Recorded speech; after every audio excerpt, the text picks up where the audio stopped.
Wondering how to make Samsung Internet automatically use secure connection when possible? Let me show you how to do so. First, open Setting. Swipe down from the top right corner of the screen to open up the Quick Settings panel.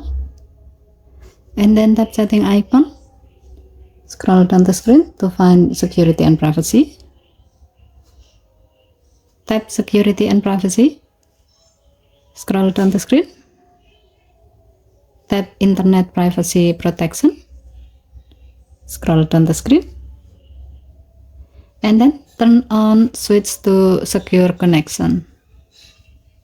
This option ensures your phone automatically redirects to the HTTPS version of a website if it's available.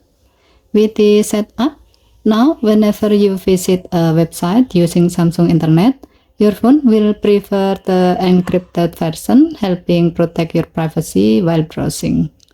Okay, thank you for watching. Please help to like and subscribe. Have a nice day.